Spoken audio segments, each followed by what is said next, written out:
Welcome back, everyone, to another deep dive. Today, we are going to be looking at something that's affecting pretty much everyone these days, Yeah, definitely impacting all of us. and that is the intersection of education and technology and all the, really interesting innovations and changes and trends that are going on right now. Absolutely. It's a really fascinating area. So we've got a ton of research Hmm. for this deep dive. We have research papers, articles, and even some firsthand accounts from students and teachers about their experiences with digital curriculums. Yeah, should be a good one. Yeah, so we're going to be talking about everything from online learning to computer-based assessments to open educational resources and, And even this whole digital citizenship thing. yeah, exactly, Right. which we'll get into a little bit later. Mm. But, like I said, this isn't just for students and teachers. By the end of this deep dive, I think you'll see how these changes in education are actually impacting all of us, whether you're a parent, an employer, or just someone who's curious about the future. Yeah, I think one of the things that's really striking is just how fast things are moving in this space. I mean, you think about how much technology has changed in the last, 15 years. Oh, gosh, yeah. Like we've gone from those, brick-sized cell phones to having these mini computers in our pockets. It's mind-blowing, isn't it? It really is. And education is on a similar trajectory. It's evolving at an incredible pace. Yeah, one of the articles we read actually compared it to the invention of the printing press, Wow. like a total game changer. And I think that's a really apt comparison. Yeah, I think so too. So let's kind of break it down a little bit. Yeah. What are some of the biggest technological shifts happening in education right now, in your view? Well, I'd say one of the most significant is this concept of new literacies.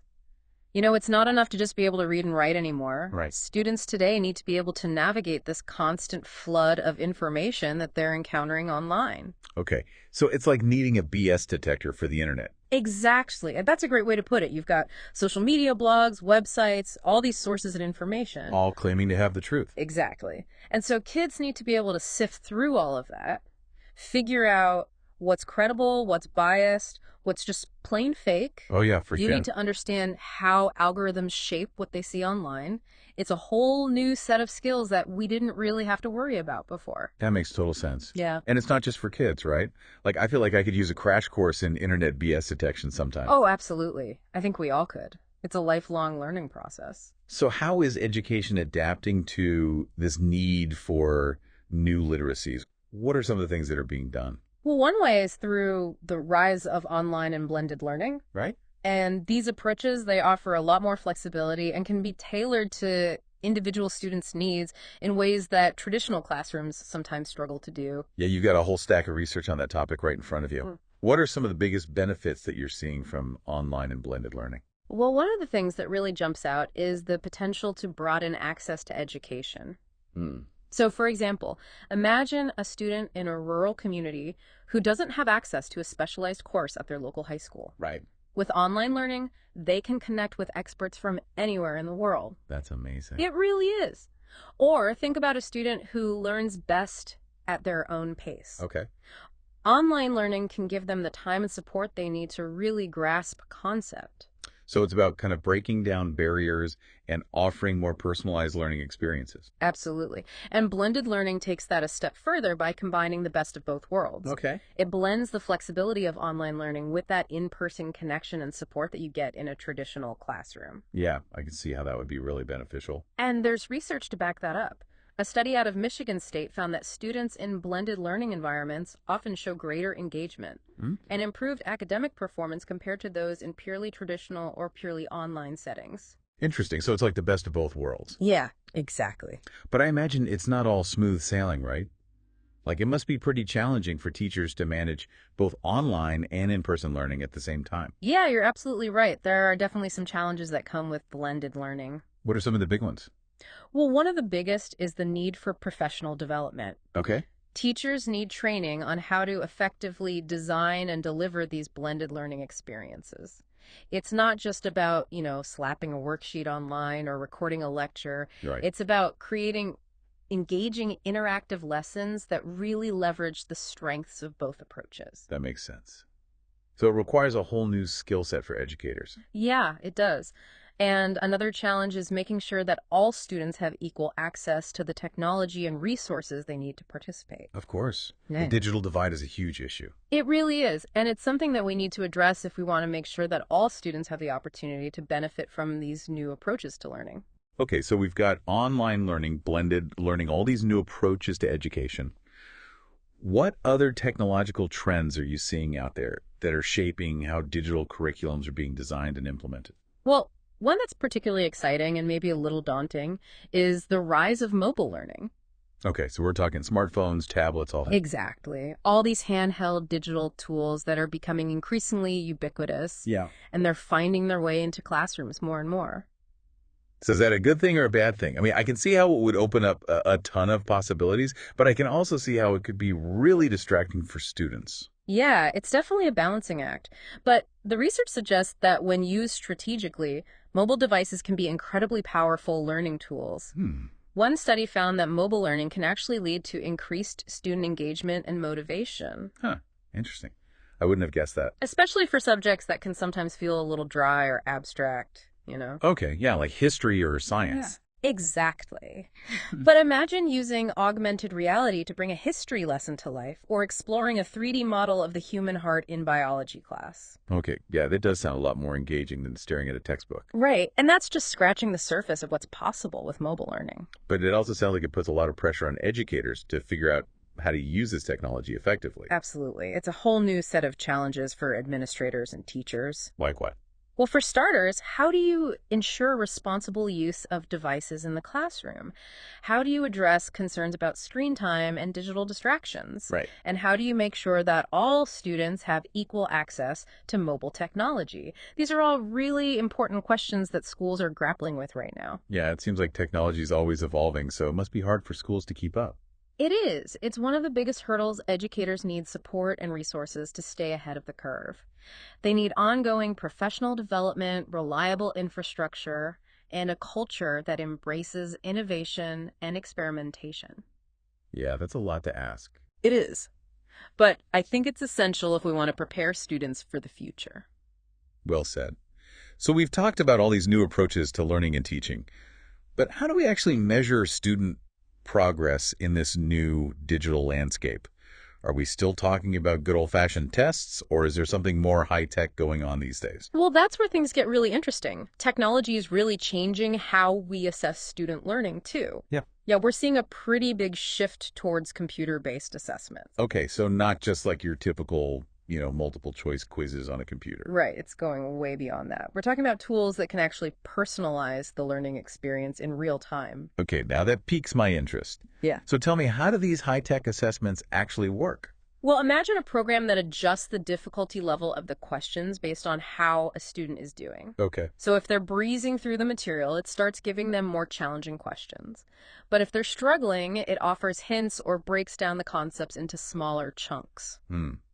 So it's like having a personal tutor built into the software. Exactly. And some platforms even use simulations to assess things like problem-solving skills and critical thinking. Oh, wow. So you could have students running a virtual business or designing a scientific experiment, and all the while the program is tracking their progress and providing feedback. That sounds amazing. Yeah. And a lot more engaging than those standardized tests that I remember taking back in the day. Yeah, definitely a step forward. But there are also some concerns about data privacy with these new types of assessments. Right. All this personalized learning generates a lot of data about students. Yeah, exactly. And that's something we need to be really mindful of. There are definitely ethical considerations around data security and student privacy. Absolutely. We need to make sure that this information is being used responsibly and ethically. So transparency is key. Transparency is key. Parents and students should know what data is being collected, how it's being used, and what safeguards are in place to protect their privacy. Right. That makes sense. Okay. So we've got digital assessments becoming more sophisticated. What other big trends in digital curriculums are you seeing? One that's really shaking things up is the Open Educational Resources Movement, or OER for short. Okay. OER. What's that? Well, it's basically a global library of free educational materials, Free. that anyone can use, adapt, and share. Wait, so free textbooks. That sounds almost too good to be true. What's the catch? No catch. It's all about making education more accessible and equitable. Okay. So, for example, imagine a teacher in a low-income school who can't afford to buy the latest textbooks for their students.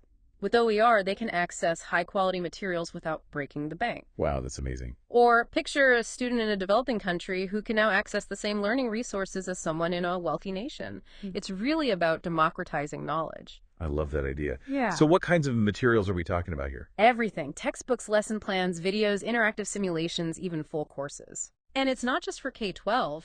There are OERs for higher education and professional development, too. So it's like a giant online collaborative learning ecosystem. Exactly. And one of the coolest things about OER is that it encourages collaboration and innovation. Okay. Teachers can adapt and customize materials to fit their students' needs, and they can share their own creations with the community. It's a constant cycle of improvement. Okay, I'm totally sold on the idea of free and open access to educational resources. But like with anything online, there's got to be some quality control issues, right? Yeah, that's a valid concern. It's really important for educators to be discerning when they're selecting OERs. Of course. Just like you wouldn't trust everything you read on the internet, you need to evaluate the credibility of the source and the accuracy of the information. For sure. Look for materials that have been peer-reviewed or come from reputable organizations, and always use your own professional judgment. Right. So it's all about being a savvy consumer of educational content, whether it's online or offline. Absolutely. And that actually brings us to another critical aspect of digital curriculums, and that's digital citizenship. Okay. It's not just about giving students access to technology, it's about teaching them how to use it responsibly, ethically, and safely. Yeah, I hear that term digital citizenship thrown around a lot, but I'm not always sure what it actually means in practice. Yeah, I think it can be a bit of a buzzword, Yeah. but it's really an important concept. Think about it this way. We teach kids how to be good citizens in the offline world, right? We Right. teach them about respect, responsibility, following rules, contributing to their community. Digital citizenship is the same idea, but applied to the online world. Okay. It's about helping students understand their rights and responsibilities as digital citizens. So things like, being respectful in online interactions, understanding privacy settings, recognizing online scams. Exactly. And it goes beyond that, too. It's about helping students develop critical thinking skills to evaluate information online. It's about teaching them how to protect their privacy and security.